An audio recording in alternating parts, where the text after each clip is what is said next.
Vous êtes un certain nombre de Français à vous poser la question de savoir si vous devez vous faire tester avant de vous rendre dans votre famille à l'occasion des fêtes de Noël.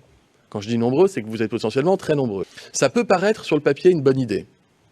Ce que je voudrais vous dire, c'est d'abord, il y a un risque de surprotection.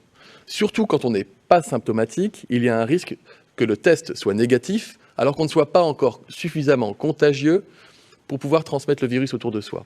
Et avoir un test qui est négatif quand on est asymptomatique ne signifie pas qu'on n'est pas porteur du virus. Et le danger serait que 20 personnes qui partagent un repas ou qui ont prévu de partager un repas pour Noël décident de se faire tester et en confiance se retrouvent à table, arrêtent les gestes barrières, ne portent pas le masque, partagent le même foyer pendant plusieurs jours avec des personnes fragiles, pensant ne rien risquer, alors qu'en réalité, le virus est là et que le risque de transmission est réel. Il faut aussi éviter l'engorgement des laboratoires, des pharmacies, des médecins qui réalisent des tests. Vous imaginez bien que s'il y avait 10, 15 ou 20 millions, je ne sais, de Français qui souhaitaient se faire tester dans l'urgence avant d'aller partager le repas de Noël, évidemment, aucune structure sanitaire au monde ne serait capable d'y faire face. Ce que je veux vous dire, c'est que si vous avez un doute, ou si vous êtes amené à vous rendre auprès d'une personne vulnérable, comme en EHPAD par exemple, vous pouvez évidemment vous faire tester. Mais s'il vous plaît, n'utilisez pas le test comme une sorte de totem d'immunité.